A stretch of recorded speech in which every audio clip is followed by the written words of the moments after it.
বাংলাদেশের নিজের টাকায় তেল কিনতেও অন্য দেশের অনুমতির অপেক্ষা করতে হবে?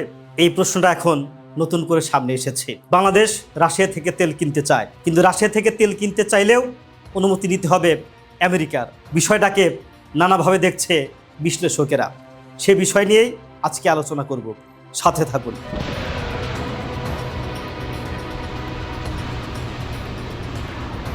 গোলামি না আজাদি, এই স্লোগানের বাস্তবতা। কিছুদিন আগেও বাংলাদেশের প্রত্যেকটা মানুষের মুখে মুখে একটি স্লোগান প্রচলিত ছিল, তা হচ্ছে গোলামি না আজাদি। কিন্তু বাস্তবতা হলো এখন নিজের প্রয়োজন মেটাতে জ্বালানি কিনতেও অন্য দেশের অনুমতি দরকার হচ্ছে।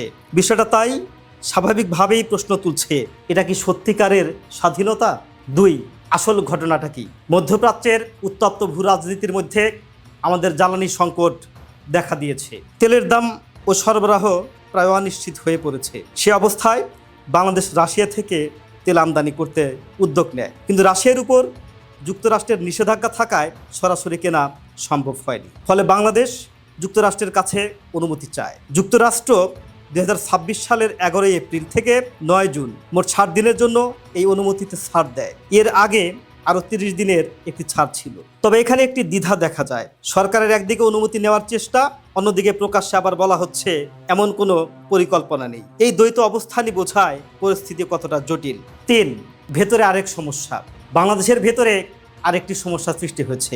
বাংলাদেশ পেট্রোল কর্পোরেশন বিপিসি হঠাৎ করে দেশীয় প্রতিষ্ঠান থেকে পেট্রোল ও অকটেন নেওয়া বন্ধ করে দিয়েছে। কারণ হিসাবে বলা হচ্ছে ডিপোতে জায়গা নেই, মজুদ বেশি। কিন্তু প্রশ্ন হলো, দেশে তেলের মজুদ যদি বেশিই থাকে তাহলে কেন রাশিয়া থেকে আমাদের তেল আমদানি করতে হবে? এতে মনে হচ্ছে পরিকল্পনার অভাব রয়েছে, অথবা সমন্বয়তার অভাব রয়েছে। 4 নাম্বার, এটা কি আমাদের স্বাধীনতা নাকি পরনির্ভরশীলতা? এটাকে পুরোপুরি স্বাধীনতাও বলা যায় না, আবার দাসত্বও বলা যায় না। এটা আসলে এক ধরনের নির্ভরশীলতা, যেখানে নিজের সিদ্ধান্ত নেওয়ার ক্ষমতা খুবই সীমিত। যদি বাংলাদেশ স্বাধীনভাবে কোনো দেশ থেকে জ্বালানি কিনতে পারত, তাহলে সেটাই হতো প্রকৃত স্বাধীনতা।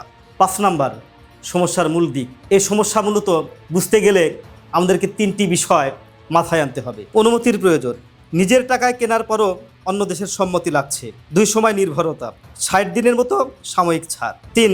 দেশে উৎপাদন অবহেলা, দেশের উৎপাদকদের সুযোগ না দিয়ে আমদানির উপর জোর দেওয়া। রাজনৈতিক বাস্তবতাটা কি? আসলে ক্ষমতায় থাকলে রাজনৈতিক বাস্তবতা একটু ভিন্ন হয়। সরকার একদিকে যুক্তরাষ্ট্রের সাথে সম্পর্ক রাখতে চায়, অন্যদিকে রাশিয়ার সঙ্গেও যোগাযোগ রাখছে। এটা এক ধরনের ভারসাম্য রক্ষার চেষ্টা, যা সহজ কোনো বিষয় নয়। 7 নাম্বার হচ্ছে সামনে এগোনোর চেষ্টা। সমস্যা যতই জটিল হোক, সামনে এগোনোর চেষ্টা করতে হবে, তবে এটি সহজ কোনো পথও নয়। এ ব্যাপারে গুরুত্বপূর্ণ কিছু পদক্ষেপ নেওয়া যেতে পারে। 1 হচ্ছে জ্বালানির উৎস বাড়ানো, দেশীয় গ্যাস অনুসন্ধান বাড়ানো, নবায়নযোগ্য জ্বালানিতে যেমন সোলার বিনিয়োগ করা দরকার। 2 নম্বর হচ্ছে বিকল্প পেমেন্ট ব্যবস্থা, ডলারের বাইরে লেনদেনের উপায় খুঁজতে হবে, যেমন অন্যান্য দেশ নিজেদের মুদ্রায় লেনদেন করছে। 3 নম্বর হচ্ছে পর্যাপ্ত মজুদ তৈরি, দেশে অন্তত সবসময় 3 মাস তথা 90 দিনের জ্বালানি সবসময় প্রস্তুত করে রাখা, তাহলে আমাদের জ্বালানির উপর চাপ সবসময়ই কম থাকবে। 8 নম্বর হচ্ছে কি করা দরকার। এখন আমাদের কি করা দরকার? পরিস্থিতি সামাল দিতে অবশ্যই কয়েকটি বিষয় বিবেচনায় আনা উচিত। দেশ উৎপাদন কেন বন্ধ করা হলো এর ব্যাখ্যা দিতে হবে। পরিকল্পনার ঘাটতি থাকলে তা ঠিক করতে হবে। অযথা আমদানি নির্ভরতা কমাতে হবে। দীর্ঘমেয়াদী জ্বালানি নিরাপত্তা নিশ্চিত করতে হবে। তবে আজকের বাস্তবতা হলো বাংলাদেশ জ্বালানিতে মোটেও স্বয়ংসম্পূর্ণ নয়। তাই বিভিন্নভাবে আন্তর্জাতিক চাপ এবং সমস্যা নিয়েই আমাদের চলতে হচ্ছে।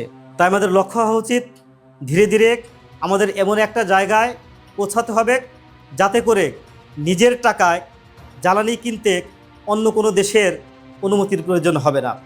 তবেই যে আমরা প্রকৃত আজাদি এবং স্বাধীন, এই কথার বাস্তবতা প্রতিফলিত হবে।